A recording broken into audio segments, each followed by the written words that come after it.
Hi there, and welcome to Speak English with Christina, where you'll learn American culture and business know-how to become confident in English.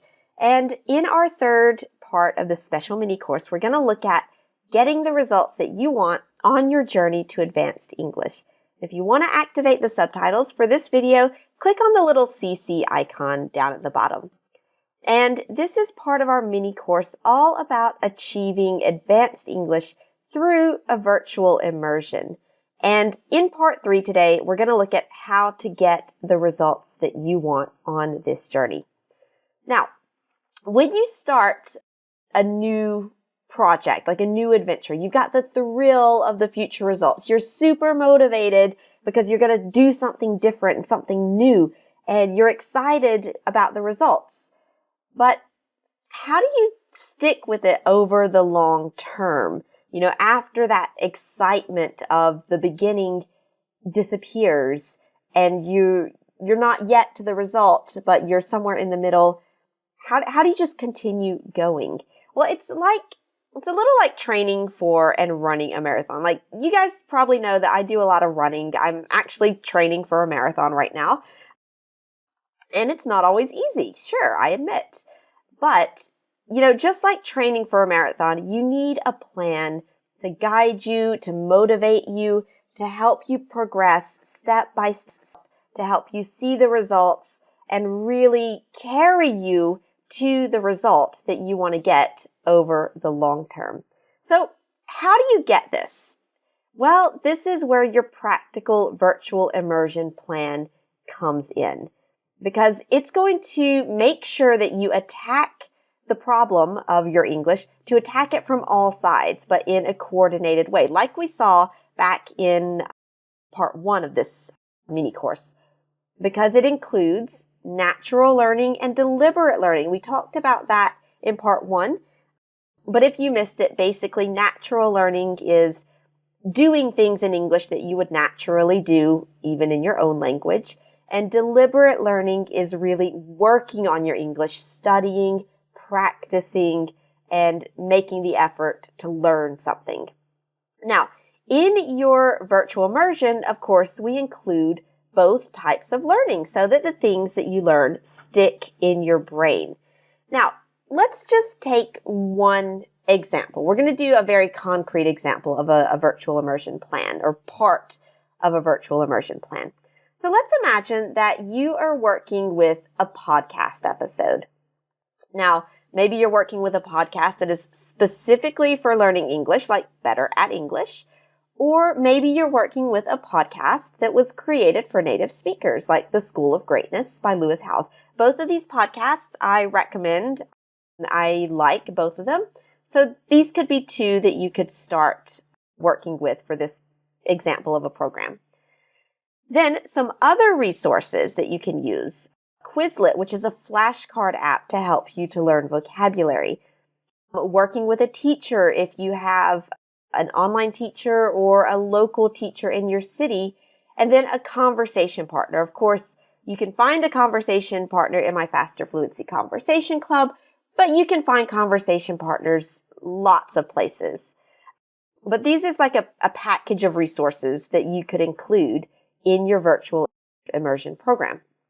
So, how will we use that resource or those resources to help you to progress efficiently, more quickly, and really using your time optimally to get the maximum results? For example, in the morning, during your shower, or when you're getting ready to go to work, just listen to the podcast episode, just to listen to the sounds. And this is very natural.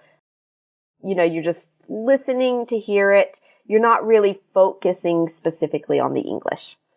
Then, during your breakfast, you know, you're having your coffee or your tea, you can read the podcast transcript and look for useful expressions. So instead of scrolling through Facebook or LinkedIn or Instagram, just look through the script. And this is natural vocabulary work because you're just reading it. Maybe you're noticing some new expressions, but you're not really doing anything specifically. Then, during your commute to work, so you're, on the bus or in your car, listen to the same podcast again to try to notice those expressions that you noticed while you were looking at the transcript. So this is deliberate listening because you're really focusing on the language itself. You're trying to hear and to catch the expressions that you read earlier. Then maybe at your lunch break. So you have a few minutes at lunch. You take, as little as 2, 3, 5 minutes. A little more if you can. Of course, that's maybe better. But you take the time that you can to create some flashcards in Quizlet with the expressions that you noticed at breakfast, that you listened to in the podcast during your commute. And here you're doing some deliberate work to acquire some new vocabulary. Then in the afternoon, let's say you have just a 30-minute lesson because you're very busy. You don't have a lot of free time. So you've got just 30 minutes, a lesson with a teacher, maybe to ask about the things that you don't understand in the podcast or to get some explanations or to hear the pronunciation. This is, of course, natural conversation because you're speaking with your teacher. But again, deliberate, focused work on learning the language. And then during your bus commute home, again, you can listen to the podcast. You can follow with the script. This is if you're on the bus and you're not driving, of course. Again, you're deliberately listening because you're really studying. But if you're driving home, just listen to the podcast. Don't read the script while you're driving, but just notice the expressions, pay attention to the pronunciation, and really focus on, let's say, integrating the things that you studied all during your day. And then in the evening, maybe after the kids are gone to bed or you've got a little bit of free time, instead of watching the television, go and connect with your conversation partner and talk about the topic of the podcast. This is natural conversation. Tell them what you listened to, what you found was interesting, things that you agreed with, you didn't agree with, things that you could apply to your own life, whatever, but just get the practice of having a conversation about that. And because you have done a lot of learning throughout the day with the vocabulary and the ideas, you're going to have the vocabulary you need to continue that conversation. Then, if you want, you can also list the expressions that you learned and try to place them in your conversation with your language partner. So this is like a little booster exercise. Make a list of the expressions, have it like next to your computer, and see if you can place those expressions in your conversation. And, so you've got that program, and maybe you're thinking, wow, that's a great program. I can see how it's going to help me.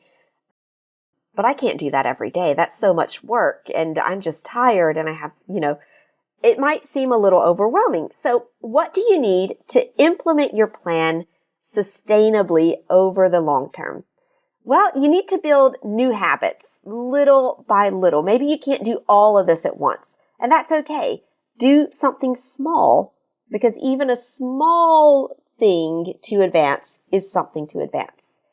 Again, you need to work smarter, not harder. So be efficient. And this type of program is exactly what's going to help you to be efficient. And you also need to, again, change your mindset to not just work on English, but really to live the language, like to integrate it into your daily life so that it just becomes a part of you and, the way that you express yourself. But consistency is key. This doesn't work if you just do it once a week. You have to do it a little bit every day or almost every day. It's better to do a little every day than to do a lot just once a week. So you will face challenges with this. I'll be honest with you. It's not always easy. You're going to face challenges, but you're also going to be able to overcome those challenges.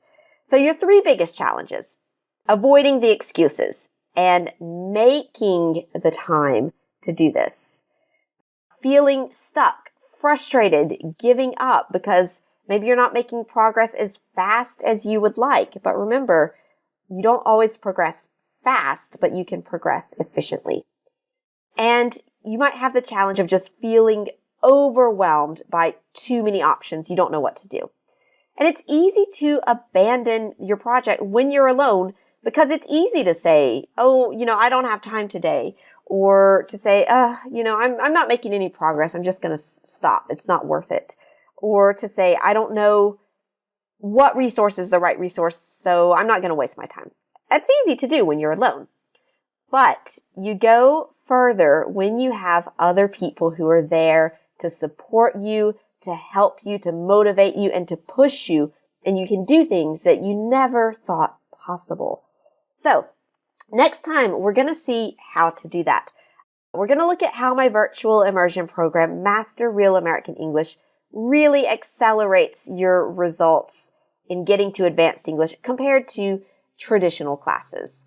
We're going to see how my teachers, how your classmates, and how I will help you to speak English more naturally at an advanced level, and exactly how each approach in the program moves you closer to advanced English in a very structured, efficient way. Now, here's your take action tip from this lesson. I want you to choose one of the podcasts that I recommended in the virtual immersion program from today, or a podcast that you know and you like and that has a transcript. Do the program that you just learned today, or remember, change habits little by little. Do as much as you can now. Just do something. Try it for one day and then come back and tell me how you feel about that at the end of the day. And if you manage to do all or most of the things that I recommended, I'm sure you're going to see a fantastic difference in the way that you feel about how you're progressing towards advanced English. All right. Little announcement. Tomorrow, applications officially open for the virtual immersion program, Master Real American English. It's a 3-month program, which will go from 17th of February to the 17th of April, 2020. And over the next few weeks, I will select a small number of students to participate in this program. And that's why you must apply to join so that we can select the students who will have the opportunity to join the virtual immersion program. All right. All of the links and everything will be in the notes. I will see you tomorrow for more information about Master Real American English and how you can jump into this program and really create your own virtual immersion. But more importantly, start working towards an advanced level of English in an efficient, optimal way. All right, you guys, thanks a lot, and I'll see you tomorrow.